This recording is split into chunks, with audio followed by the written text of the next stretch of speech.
All right, here we go. Objective 1.4, Unit 1, 1.4, Trig Identities. Don't worry about this homework that's written here. You don't have the textbook, and even if you do, I already wrote all this homework questions. I either did most of them in class, or the other ones are on Edge-Elastics for you to do. So I pretty much wrote an Edge-Elastic homework that matches this one right here. Okay. So we're learning trig identities. This is brand new, so please pay attention, write down every single example I do. This is a superstar, okay? This is very important. This is the meat of the whole unit. All right, so let's first understand what are the reciprocal identities. I asked you on the instructions to print this this reciprocal identities formulas, but if you didn't, then let's get started on writing on your notes. At first, it doesn't make a whole lot of sense, so let me explain the first one, and once you understand the first one, we can just look and talk about the rest, okay? So what is this reciprocal identity? Well, if I know that the sine of theta equals y over r. We always talk about that, okay? So I know what the reciprocal of this ratio, let me go ahead and put a box on this and call it a ratio. I know that this is a ratio, and I know that the reciprocal of the ratio is the cosecant. We call it the cosecant, okay? The cosecant is the reciprocal. And the reciprocal of this ratio is r over y. So we know that the reciprocal ratios are here. But I'm not talking about the ratios. I'm talking about the functions itself. If I want to talk about functions, the reciprocal function, so the sine of any angle, it doesn't matter, I can say that is 1 over the cosecant, okay? In terms of function. And I can say the same thing about the cosecant of any angle is just 1 over the sine, okay? So, and this is true every single time. It doesn't matter what kind of ratio you have. I'll give you an example. For example, the sine of a certain angle is 3/7. And you say, well, I already know what the cosecant is. You know that the cosecant is 7/3 because I just flipped the ratio like we talked about it. But it's also true that the cosecant is 1 over the sine, because I talked about right here, the cosecant is 1 over the sine. So the cosecant is 1 over 3/7. So if I put 3/7 here on the bottom, is this still a true statement? Sure it is.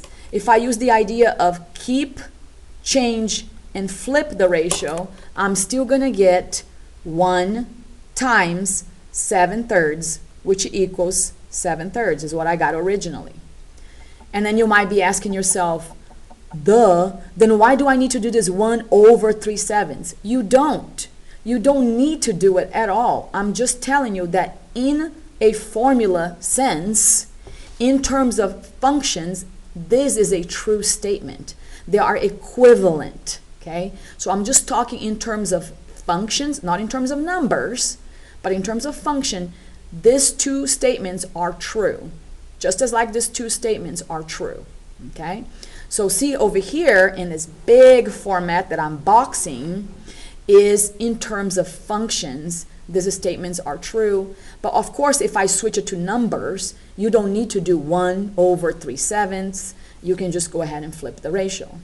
So, why am I doing this? Because in this objective, we are dealing with functions only.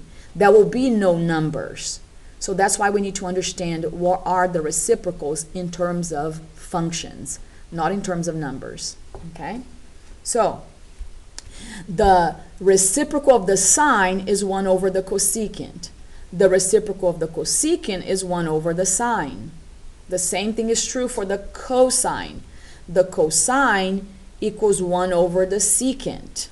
Okay, we're talking about in relation to functions, not in relation to numbers. If I plugged in numbers, it would work. Okay, and the same thing for the secant. The secant is 1 over the cosine, and the same thing for tangent is 1 over the cotangent, and so forth. So this is speaking in general, abstract functions term, not in numbers. So that's what is called the reciprocal identities.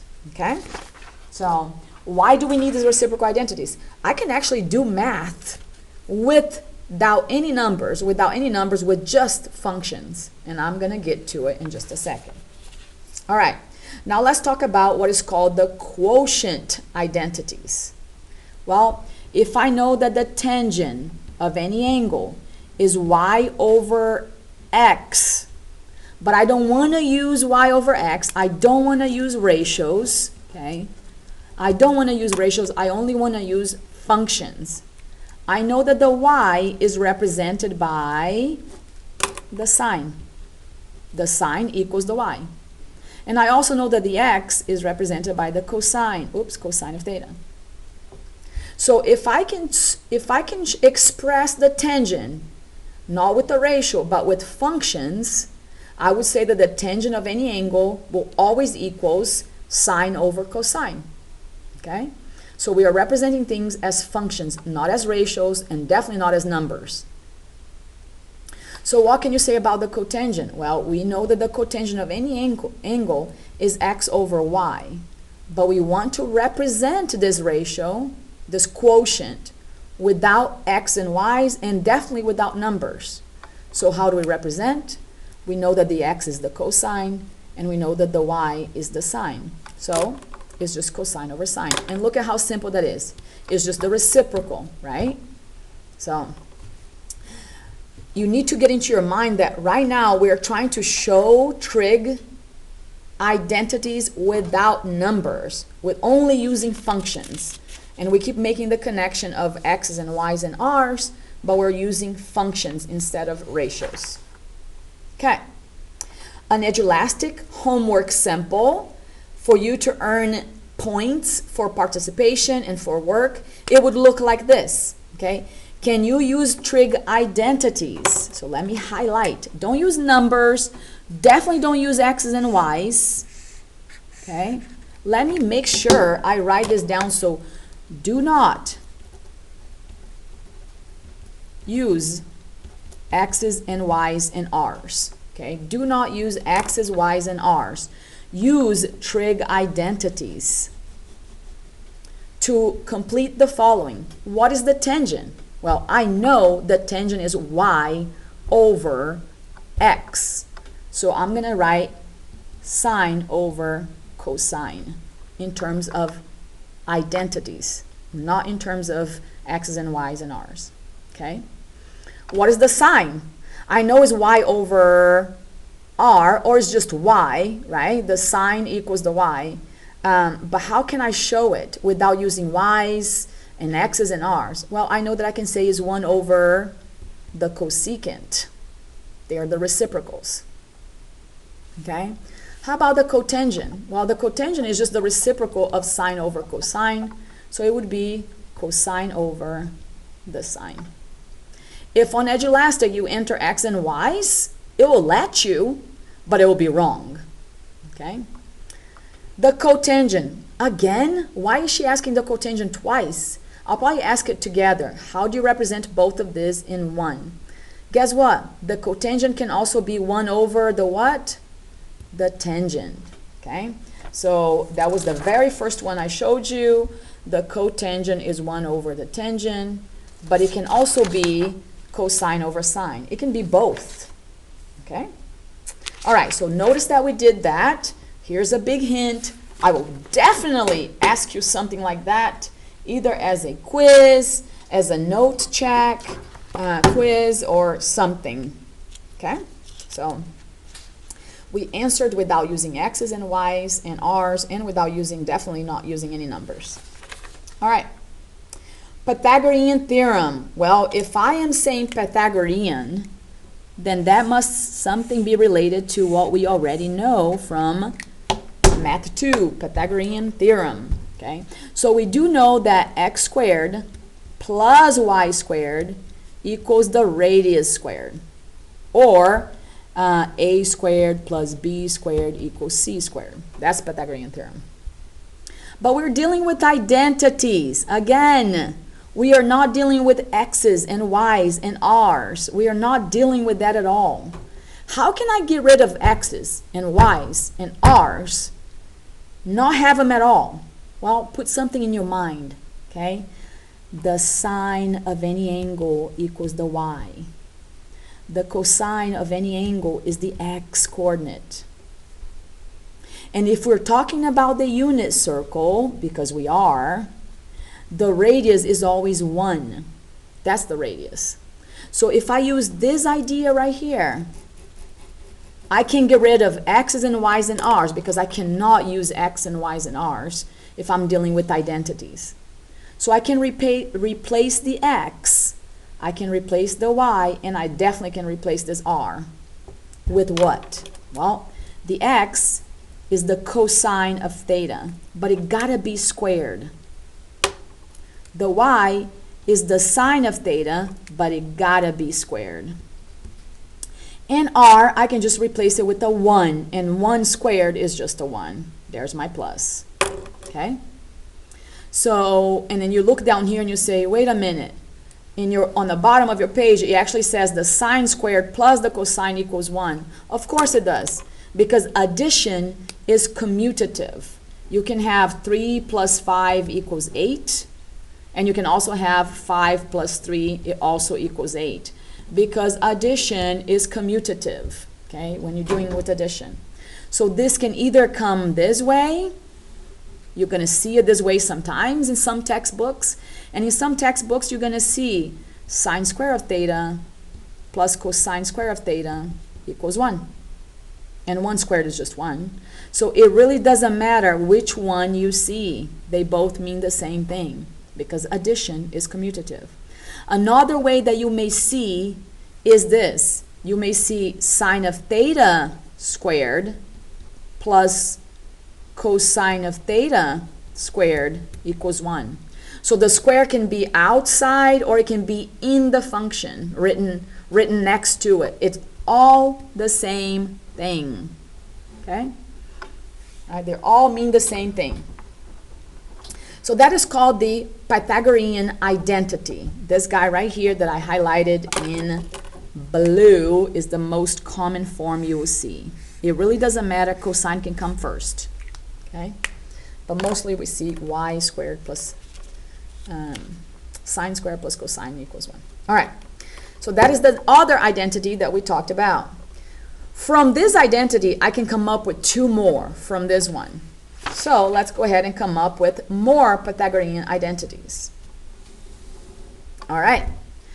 I'm going to do one, and I would like for you to pause the video and try the next one. So from the original Pythagorean theorem, sine square of theta plus cosine square of theta equals 1. From the original Pythagorean identity, I said it wrong. From the original Pythagorean identity. If I have this right here, I can create another one. I can derive another one. If I divide every single one of those 3 terms, there are 3 terms, there's the sine, the cosine, and the 1. If I divide all of them by the cosine, okay, divide by the cosine squared, divide by the cosine squared, and divide by the cosine squared. Guess what? What is the sine divided by the cosine? But they're squared, but it's true. What is the sine divided by the cosine? That's the tangent, but you gotta put it squared, because if the original was squared, the derived has to be squared as well. So the sine divided by cosine is tangent. What is the cosine squared divided by cosine squared? That is just a 1. What is the 1 over cosine squared? Well, that is the secant. So there we go. I came up with exactly what is on the bottom over here. 1 plus tangent squared equals the secant. It doesn't matter if it's tangent square plus 1 or 1 plus tangent square. Addition is commutative. Okay? So if I divide everything by the cosine, I get this. I wonder what happened if instead of dividing everybody by the cosine, what happens if I divide every single term by the sine squared of x? Try it. Try it and finish it. Okay? If you divide everything by the sine squared of x, what do you get? Your answer is on the bottom. Okay? So those are 2 extra Pythagorean identities, and is always all in your formula sheet that you should have printed. So now you know several of them. Okay? You know, let's go over. Now you know the reciprocal identities is the basic ones. Then we learn the quotient identities. The tangent and the cotangent are the quotient identities. Then you learned about, nope, that's the initial page. Then you learned what I'm going to be asking on the homework. Then we learned the Pythagorean identity, the big star, the one that started it all. And then from there, we derived 2 other ones. Okay? So now we know all of them. Now we can use them because these was just finding about them. Now we can use them. So we're going to use the trig identities that we learned so we can actually verify trig equations. Okay? So if you give me a trigonometric equation with no numbers whatsoever, how in the heck am I supposed to do math? Well, you do math by using the trig identities that we learned. Okay? You're going to do math by using trig identities. What are the steps? Well, every one of them is slightly different, and students hate it when it gets to this part because every single one of the problems looks different. But here are some things to look for. You will be working on only one side of the equation. Never, ever, ever, ever work on both sides. Only work on one side of the equation. You use trig identities to rewrite the function in terms of sine and cosine. Not always. So let me write not always. But sometimes that helps. Okay? Not always, but sometimes that helps. So I only can work on one side. And sometimes if I switch things in terms of sine and cosine, I can finish simplifying it. Do not, I made it big, do not move terms from one side to another. You are not solving, okay? You are not solving anything. When I'm solving something, I try to move things to the other side to isolate an x or isolate a y or isolate a function.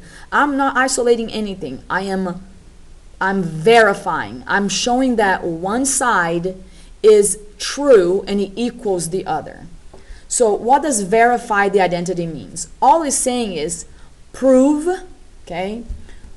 Prove that the left side, verify means prove that the left side of this equation equals the right side.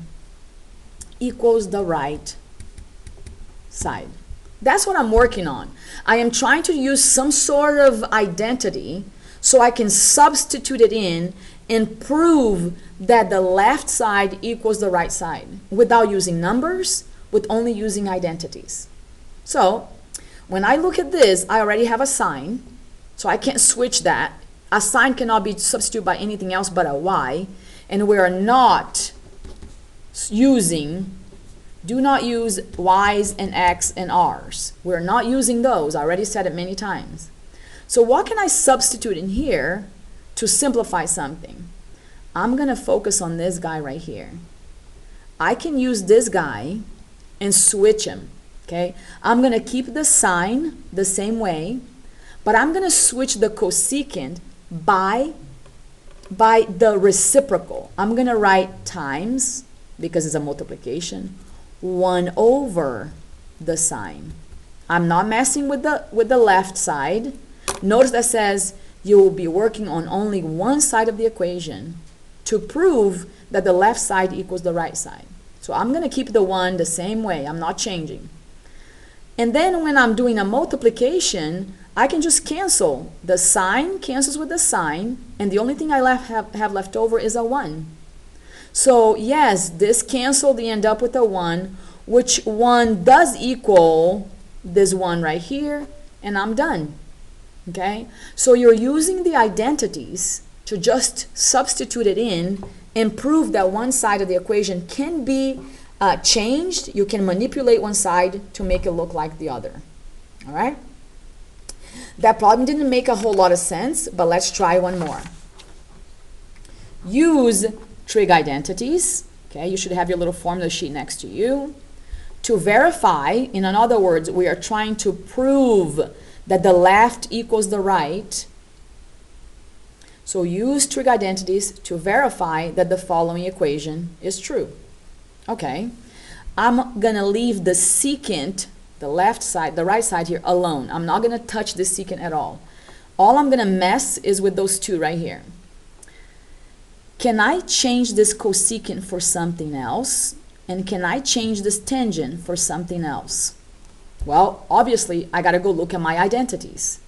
Okay? If you look at your identities, you know that the cosecant is 1 over the sine. If you look at your tangent, there are a couple of options. Okay? I'm going to try one option. If it doesn't work, I'll try another one. But I'm going to try that the tangent is the sine of theta over the cosine of theta. Remember when I said right here, I'll go back. It says use trig identities to rewrite the function in terms of sine and cosine. So I'm always going to try to switch things to sines and cosines. If it works, great. If it doesn't, I'll try another one. So here, the sines canceled. And guess what we end up with? 1 over the cosine. And what does that equal? What does 1 over the cosine equals? It equals the secant, which it does give me exactly what I had, which was the secant. Okay? The students that are kind of like stubborn and they try to work on both sides, or they say, I'm going to divide. You are not moving on both sides. You are not solving anything. So don't try to divide something to the other side. Don't try to, how about if I divide both sides by tangent? Do not divide things that moves to the other side.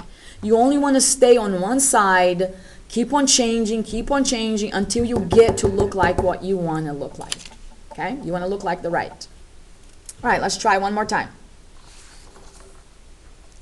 Okay, use trig identities to verify the following equation. I am not going to mess with this cosine squared. No way. I'm going to leave it alone. I'm only going to manipulate the right, or the left, I should say. Okay? You only manipulate the left, until you can make it look like the right. Okay? So, to me, that looks like binomial. It is. It's a binomial times a binomial.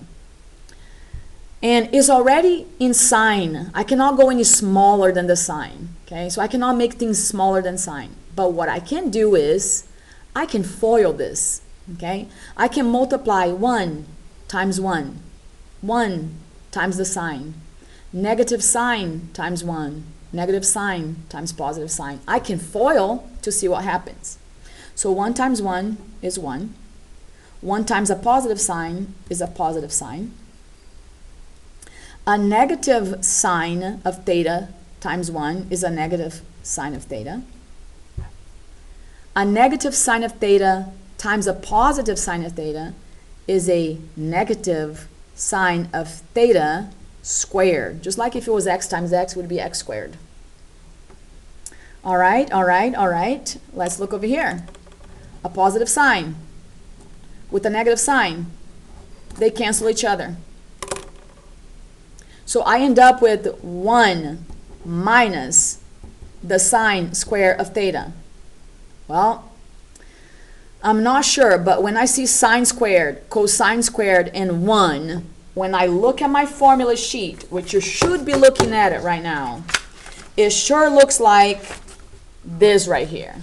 It sure looks like something like this. Is this true? If I grab this original Pythagorean identity, and if I'm going to move it over here, okay, I'm going to put a side note right here. If I grab the sine square of theta plus cosine square of theta equals 1, that's my original Pythagorean identity. If I grab that, if I subtract the sine square to the other side over here, I end up with the cosine square of theta equals 1 minus the sine square of theta. Look at what I did here. These two things are true if I just subtract it. So this right here equals the cosine. The cosine equals 1 minus the sine square. So I can substitute this over here by the cosine square of theta. There you go. I did make it look like the right side, which is the cosine square of theta. Okay? So all I did was a FOIL, and then I didn't recognize it at first, but after a little bit I realized, hey, if I have a sine squared, a cosine squared, and a 1, I better go back to my original Pythagorean identity. Every time I see a sine squared and a cosine squared, I think of somehow messing with the original Pythagorean identity. All right, last one and we're done. I'm trying to make these videos to be no longer than 30 minutes. Use the trig identities to verify. We are not going to mess with the cosecant squared. When I see this looks really ugly, by the way, but every time I see a sine square of theta plus cosine square of theta, the first thing that comes to your mind is the original Pythagorean identity. What does the sine square of theta plus the cosine square of theta equals? Well, this whole numerator equals 1. That's my numerator. And the denominator is just sine square of theta. Well, that's pretty much done, because 1 over the sine squared is literally the cosine squared of theta. So it only took one step. Even though it looked really ugly, it was actually the easiest of them all. Okay? All I had to substitute was this numerator, substitute by 1, and there we go. This equals this, and there we go. Okay? So the ugliest one was the easiest of them all. So that's it, guys. Good luck. Go ahead and be prepared with questions we can go over. Okay, bye.